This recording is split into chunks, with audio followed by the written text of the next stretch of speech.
To round out this session, we will now hear from Spencer Adkins, who will discuss heat and outdoor events. Spencer is an award-winning communicator as a broadcast meteorologist for television, radio, and internet. He has more than 25 years of experience as a chief meteorologist and more than 35 years of experience in broadcasting, working on-site specific forecasting for the marching arts, sporting events, and more. Currently, he is the chief certified broadcast meteorologist for WOWK TV in Charleston and event meteorologist for Drum Corps International, Winter Guard International, and Bands of America. He provides multiple day lead time notice on weather elements such as heat issues, and he specializes in simplifying the big picture of weather to connect with viewers and coworkers on a personal level. I will now pass it over to Spencer. You've got about 10 minutes on this presentation. Thank you. All right, well, thank you very much. And that is about 7 minutes more than I usually get. So, all right, I'm not sure, can everybody see and hear? We're good to go, then we're gonna roll. Good to go, let's roll. Okay, here we go then. Thank you. And Dr. Casa, I think you're going to be excited when you hear about the practicality and the way we're applying some of this information. Obviously, we know we have to defeat the heat. So let's go to the next slide.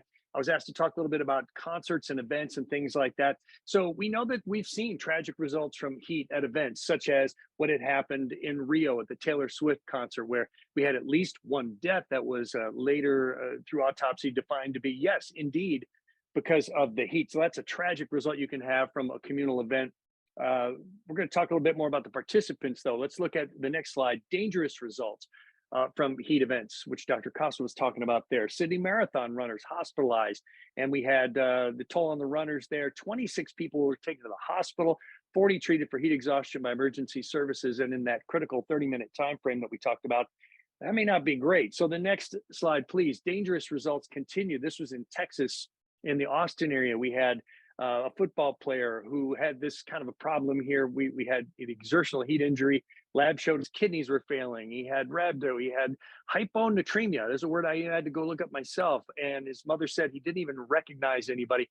He was able to recover from that. But that's not what we want to see, right? So what I work with is I work with Drum Corps International. I work with Bands of America and Winter Guard, which you might think it's Winter Guard. Well, there's even the chance for some heat issues there, depending on where we are on given days. Next slide, please. So we got to beat the heat. Well, Drum Corps is a very exertional kind of activity. And again, we focus, this talk, I'm going to focus on the individual. And I should also mention that I work with Dr. Kevin Clazel, who does the great amount of leadership for us, and Tyler Hollingsworth from Mississippi State University, a graduate there.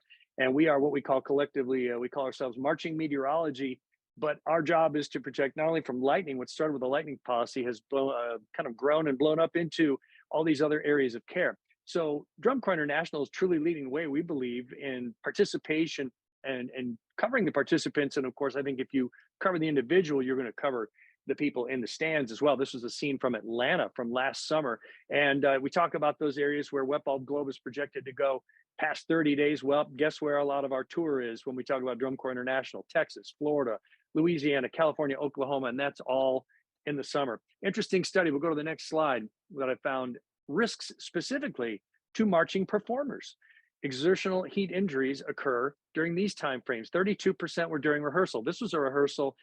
They go 2 to 3 hours in the afternoon, then they do a final run on hot turf temperatures in the heat of the day. I took this photo, and this was in Huntington, West Virginia. We were below all the kind of key elements there that would trigger a delay for rehearsal. But 32% of the injuries in this particular survey I found out happened during rehearsal. Kind of makes sense when it's hot. Parades, yeah, because we're talking about a lot of high schools. Drum corps are different than a high school marching band.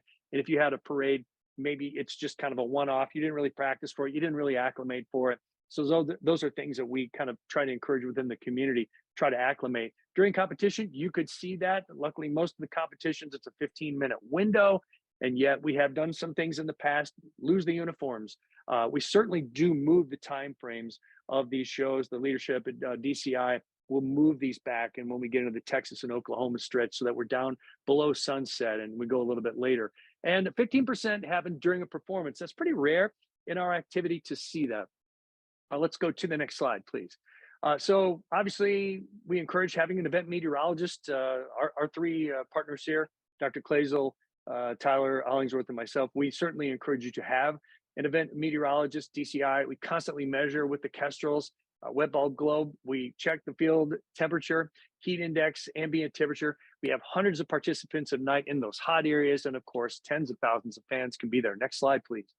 Daily heat challenges. Here are the challenges that we go through as we plan. The air temperatures, we can be above 105 during the day, during rehearsal period. We have recorded the surface temperature of the artificial surface as high as 180. That will melt your shoes. That's not great. Wet bulb globe readings of 90 or higher. And so that's where we just call it right there, right? Until that goes back down. We go with the forecast of that. We put that forecast out a couple of days early. Rehearsals on the field can go 2 to 3 hours. So we're adding water breaks, shade breaks, timeout. And if we can, we try to get into a shaded spot and rehearse there, or maybe rehearse on grass. And it's even better if we can go indoors. And exposure to turf and props, which can, we have to measure that too, because that's just surface heat. Next slide, please. What are the solutions then? Well, our meteorology team then issues daily forecasts of wet bulb globe. And if you're saying, well, where do I get that? Look, there's a number of sources you could do that. I'm just encouraging everybody. It's an experimental product, but you can go to the NDFD from the National Weather Service.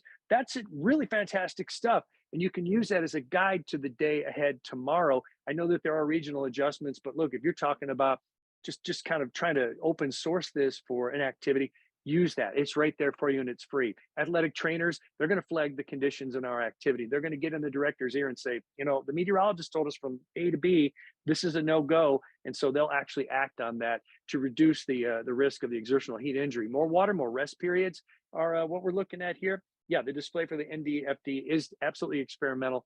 But I encourage you to go ahead and use that. More water and rest periods are given. Some units now take a sleep or downtime break in the middle of the day. We call them blocks. They'll take a time block and say, too hot, let's go nap. Why not? Air conditioning in the gym. That's how we travel from school to school. And so they'll do that. And then they'll get back out and get after it and have a little better rehearsal and a better performance later in the evening.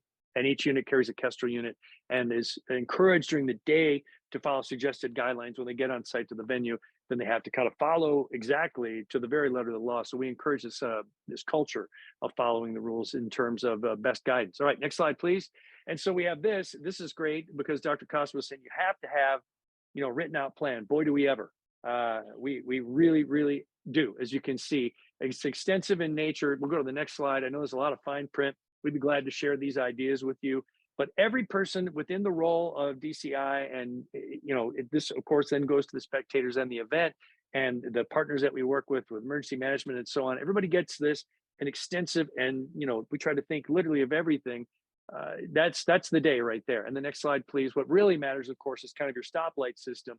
And we're always trying to adjust this. Main concerns are wet bulb globe. Of course, do have their own protocols that are involved with this. That we're going to improve the hydration, but health and safety staff on site for DCI can certainly direct change on the site. A couple last slides. So, you're always kind of doing the SWOT exercise, but what are the limitations and changes? Well, here we go. Action in rehearsals, not entirely mandatory. We certainly encourage it. Strongly suggested. We put the strong wording in there every day as the meteorologist to the briefing that goes out to everybody in the activity and the leadership roles. It does require a buy-in to the culture of heat safety. Continued work and research. We're working on apps versus what else is going on there with the direct readings, and surface heat temperature alone has been proposed as the go, no go. So the final takeaways on the last slide is develop that culture of heat awareness, use the wet bulb globe, educate your body of participants, and encourage more planning, more action based on the forecast. And heat is not something that we suddenly know. That was great when we talked about moving to midnight with the marathon. And the social science gets into that, fear of missing out. Oh, I don't want to miss out. So I'm not, or the culture, toughen up. We're not buying that. We're pushing safety first, and proper planning and adhering to science-based best practices will yield you a great event. And I thank you for allowing me to be a part of this presentation today.